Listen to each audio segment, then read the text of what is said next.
Harold Frederick Shipman, también conocido como Doctor Muerte, nacido en el condado de Bestwood, en Nottingham, Inglaterra, era el segundo de los 4 hijos de Harold Frederick Shipman y de Vera Brittan.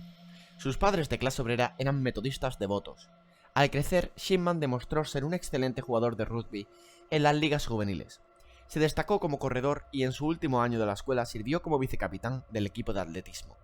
Shipman estaba particularmente unido a su madre, que murió de cáncer de pulmón cuando tenía solo 17 años.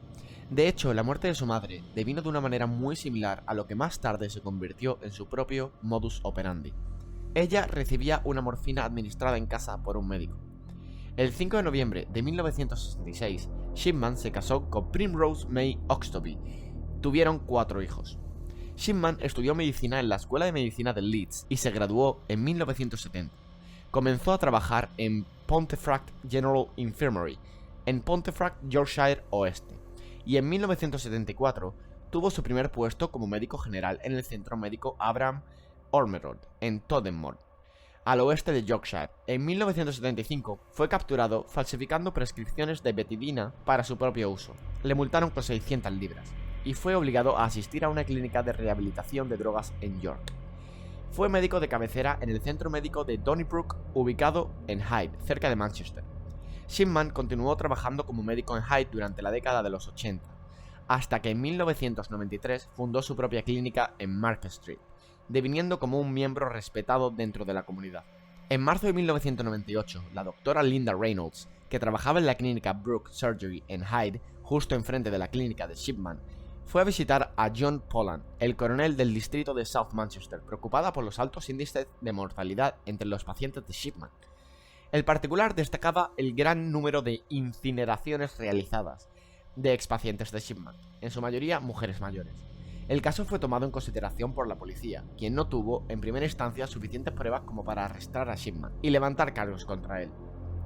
Entre el 17 de abril de 1998, cuando la policía abandonó la investigación, y la eventual detención de Shipman, este mató a 3 personas más. La última fue Kathleen Grundy, una anciana en Hyde. El 24 de junio de 1998 murió en su casa. La última persona en verla con vida había sido el Dr. Shipman, quien luego firmaría su certificado de defunción. La hija de Grundy, la abogada Angela Woodruff, quedó consternada cuando el abogado de su madre, Brian Burgess, le informó que la última voluntad de su madre había sido desheredarla, donando en total de su herencia 386.000 libras esterlinas a Harold Shipman. Woodruff denunció el hecho a la policía. El cuerpo de Grundy fue exhumado y examinado y se le encontraron niveles elevados de morfina.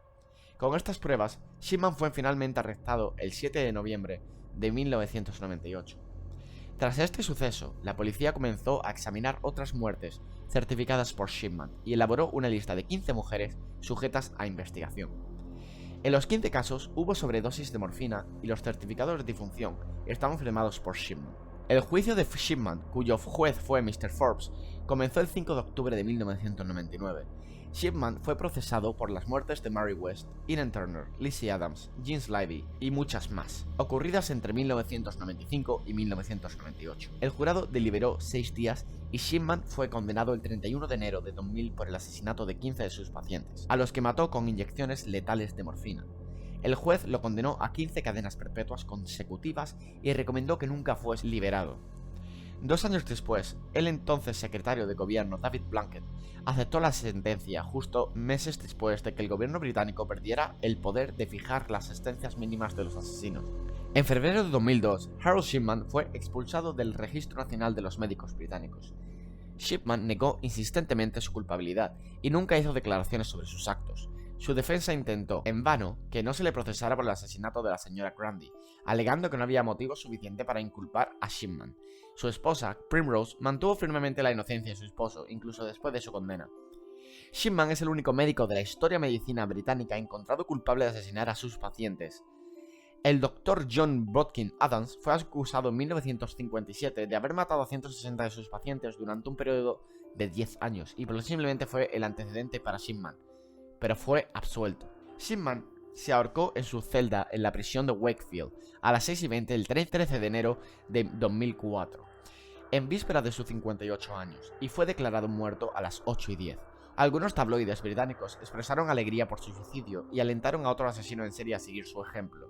The Sun fue criticado por publicar una noticia en la página principal en tono festivo. Se podía leer "Ship Ship Hooray". Sin embargo, la familia de las víctimas expresaron su decepción, dado que la muerte de Shipman nunca obtuvieron respuesta al porqué los asesinatos de sus pacientes. Pero esto no acaba aquí. No se sabe ni cuándo empezó Shipman a asesinar pacientes ni cuántos mató. Un informe hecho en julio de 2002 sobre las víctimas de Shipman concluyó que había matado por lo menos a 215 pacientes entre 1975 y 1998. Durante su estancia en Todmorden, al oeste de Yorkshire y Hyde, Cheshire, la jueza Janet Smith dijo que muchas otras muertes sospechosas no podían atribuirse directamente a él. La mayoría de las víctimas eran mujeres mayores que gozaban de buena salud, según los informes presentados después de su suicidio. En el sexto y final informe, publicado el 27 de enero de 2005, Smith reveló que creía que Shipman había matado a 3 pacientes y que tenía serias sospechas acerca de 4 muertes más, entre ellas la de una niña de 4 años de edad, al inicio de su carrera médica en el Hospital General de Pontefract. Smith concluyó que el número probable de las víctimas de Shipman entre 1971 y 1998 era de 250. En total, 459 personas murieron mientras estaban bajo su cuidado. Y ahora os pregunto a vosotros, ¿qué pasa si no es el único? ¿Y si hay más doctores así? ¿Y si tu doctor de cabecera tiene un plan más allá de simplemente curarte? Piénsalo por las noches mientras intentas dormir. Piensa la próxima vez que vas al médico, la próxima vez que tengas una intervención un poquito más complicada. Puede ser la última vez.